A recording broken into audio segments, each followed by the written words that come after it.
Les Anneaux de la mémoire, une histoire des esclavages.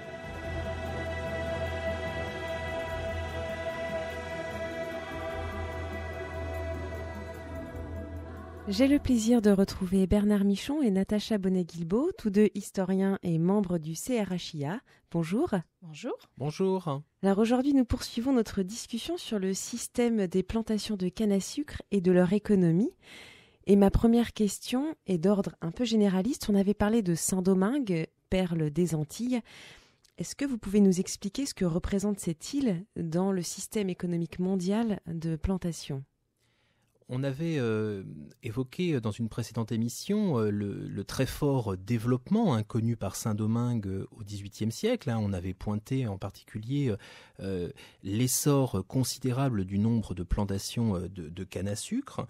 Il faut dire à nos auditeurs que Saint-Domingue est, dans la deuxième moitié du XVIIIe siècle, le premier producteur mondial de sucre et le premier producteur mondial de café, loin devant les îles et les colonies anglaise, par exemple, de la Jamaïque. Un tout petit territoire, mais qui produit la majorité du sucre au niveau mondial. Saint-Domingue est l'espace colonial qui pousse à son paroxysme la logique de l'économie de plantation. Alors justement, par rapport à cet aspect économique d'une plantation, Natacha Bonnet-Guilbault, vous avez étudié les données comptables. Alors comment avez-vous eu accès à ces données ? En fait, il y a 3 types de documents qui vont intéresser l'historien au premier chef pour étudier le revenu d'une plantation. C'est tout d'abord le compte de régie. Alors, ce qu'on appelle le compte de régie, c'est tout simplement le compte de gestion interne de l'habitation. C'est des comptes qui sont établis annuellement par le gérant sur place ou le maître et qui sont établis en livre colonial, donc en livre de Saint-Domingue, et c'est les plus complets. Pour l'étude de la production sucrière, ils émanent directement du lieu de la production. Et puis, c'est surtout les seuls qui livrent des productions chiffrées exhaustives de l'ensemble des denrées qui sortent chaque année de l'habitation en répertoriant les recettes, les dépenses annuellement. Et on a aussi là, tous les achats, que ce soit l'achat du bois pour faire le feu à la sucrerie, que ce soit le chirurgien qui est payé, enfin toutes les dépenses et toutes les recettes sont notées. Donc c'est vraiment très très important. Ensuite, on a le compte de vente. Donc le compte de vente, il est également dressé en monnaie du pays, mais pas seulement. Quand par exemple le sucre est vendu au réseau anglais ou au réseau hollandais, c'est établi dans la monnaie des différents pays. Alors eux, ils permettent de retracer la globalité des ventes de sucre sur une année, mais c'est des indications nettement plus ponctuelles, de fait évidemment, que les comptes de régie. Ils précisent le montant final de la vente, le nombre de barriques qui sont concernées, et puis très intéressant aussi pour l'étude agraire, c'est le poids des sucres vendus. On a enfin le compte courant qui sont établis par les négociants, nantais, bordelais ou européens, qui livrent un bilan des opérations financières au quotidien entre le colon et le négociant, qui s'apparentent parfois plus ou moins à un banquier. Donc les frais répertoriés, ce sont ceux du négociant, ceux du fonctionnement interne de la plantation, eux n'apparaissent pas. Les comptes courants en fait donc sont plus généraux, ils ne répertorient que les grands flux de capitaux, mais ils sont extrêmement importants parce qu'ils font apparaître les versements d'argent à la famille propriétaire. Et c'est là qu'on voit effectivement les flux financiers qui transitent de part et d'autre de l'Atlantique. Alors le système était-il rentable ? Alors c'est évidemment la grande question. Le système est très différent et les cas de figure sont très différents d'une plantation à l'autre. Entre une petite plantation qui va avoir une cinquantaine d'esclaves et une plantation, parfois on est allé à Saint-Domingue jusqu'à 1000 esclaves, les cas de figure sont effectivement très disparates.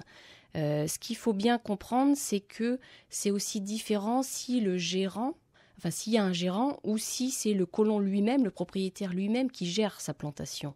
Auquel cas, il va effectivement faire des investissements qui vont être peut-être plus ajustés.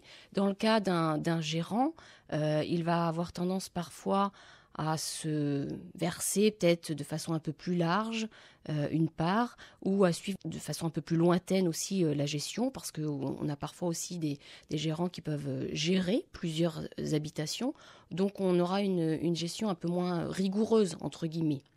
Alors la question de la rentabilité pose en fait aussi deux questions sous-jacentes. C'est la question du rendement de la terre et la question de la rentabilité humaine. Pour la première question, ça diffère un peu moins, si ce n'est une méthode agraire un peu plus efficiente dans un cas, mais globalement, on a moins de disparité. La grande disparité, en fait, elle intervient vraiment sur le deuxième facteur, au niveau humain. Et en fait, c'est vraiment le capital humain, le capital des esclaves, qui va vraiment être primordial. Et ce sont les investissements serviles, selon la politique que va mener le maître ou le gérant, selon qu'il procède par des petits achats fractionnés d'esclaves, de façon raisonnée, 4, 5, 6 esclaves à chaque fois, ou selon qu'il achète un grand groupe d'esclaves, un grand lot d'esclaves en même temps, et du coup ça grève de façon vraiment considérable le budget. C'est vraiment très très lourd comme investissement pour une plantation. Parmi les estimations financières les plus hautes pour des esclaves commandeurs, des esclaves à talent, sucriers, charpentiers, vraiment des hommes vraiment primordiaux pour le fonctionnement de la plantation, on peut aller jusqu'à 3-4 000 livres coloniales. Juste pour préciser pour nos auditeurs, une livre coloniale donc a un cours un peu plus haut que la livre tournois qui est la monnaie utilisée à cette époque-là. 3 à 4 000 livres coloniales équivalent à peu près à 2300 jusqu'à 2500, 2600 livres. Pour donner un ordre d'idée, un manouvrier, donc quelqu'un qui travaille de ses mains, gagne autour de 250 livres par an. Donc ce qui nous montre la valeur donc de ces captifs, de ces esclaves. I'm in chains, you're in chains too. Our uniforms and you are uniforms too. I'm a prisoner, you're a prisoner too, Mr. Jailer. Oh, I have fears, you have fears too. Die too. Life is beautiful. Don't you think so too, Mr. Jailer? I'm talking to you, Jailer. Stop calling me a prisoner. Let he who is without sin be the first to cast a stone, Mr. Jailer. Mr. Jailer, man. You suppress all my strategies. You oppress every part of me. What you don't know, you're a victim too, Mr. Jailer. Oh, you don't care about my point of view. If I die, another will work for you. So you treat me like a modern slave, Mr. Jailer. I'm talking to you, Jailer. Stop calling me a prisoner. Let he who is without sin be the first to cast the stone, Mr. Jailer. Mr. Jailer, man.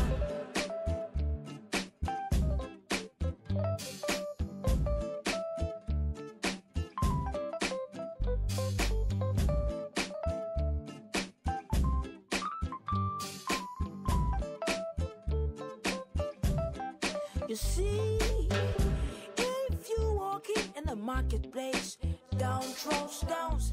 Even if you do, you just might hit one of your own. Life is not about your policies all the time, so you better rearrange your philosophies. I mean, go to your fellow man, Jailer. Stop calling me a prisoner. Let he who is without sin be the first to cast the stone, Mr. Jailer. Vous écoutez Les Anneaux de la Mémoire, une histoire des esclavages. Je suis avec Bernard Michon et Natacha Bonnet-Guilbault. Vous venez de nous expliquer que la rentabilité d'une plantation était aléatoire. J'aimerais qu'on discute maintenant des résistances au quotidien des esclaves sur les plantations. Vous avez parlé dans l'émission précédente de marronnage. Est-ce que vous pouvez nous en dire plus sur ces formes de résistance ? Il faut distinguer le petit marronnage du grand marronnage. Le grand marronnage est celui qui est le plus craint par les gérants et les colons. C'est le cas où l'esclave s'en va dans les mornes alentours. Donc à Saint-Domingue, c'était effectivement le cas de beaucoup de plantations qui étaient situées à flanc de montagne, et auquel cas, effectivement, l'esclave est entre guillemets, l'investissement servi est entre guillemets perdu pour la plantation. On a quelques cas de grand marronnage sur chaque plantation. Le petit marronnage, c'est des fuites de quelques jours, de quelques semaines. Et ce qui embête effectivement dans ce cas-là le colon, il voit son intérêt économique, c'est qu'en général, quand il revient de plusieurs semaines, il est amaigri, il est affaibli, et donc il n'est plus une force de travail concrète et effective pour la plantation. Il y a aussi d'autres formes de résistance sur la plantation qui sont les chants, les danses, et qui sont pratiquées par les esclaves au sein de leur travail des champs pendant leur journée de travail.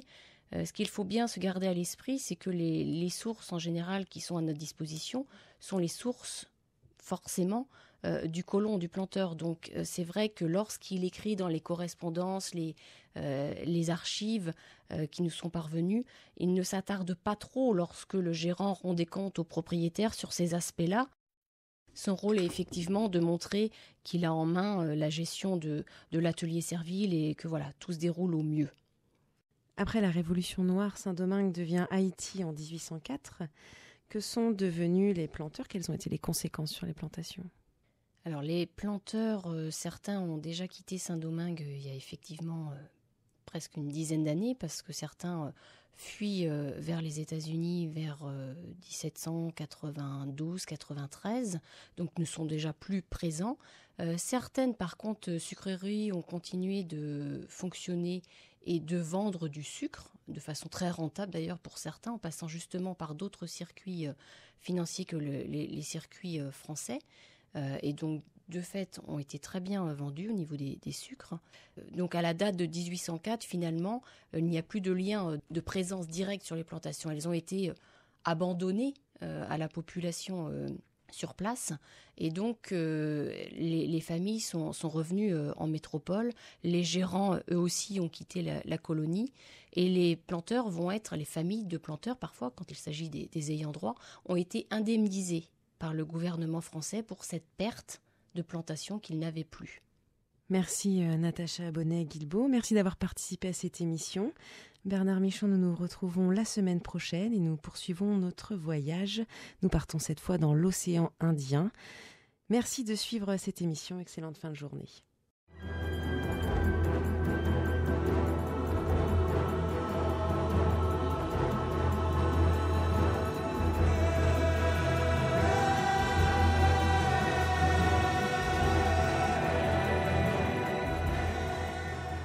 C'était Les Anneaux de la Mémoire, une histoire des esclavages. Cette émission vous a été présentée par Barbara Chiron de l'association Les Anneaux de la Mémoire, avec à la technique José Pasquale.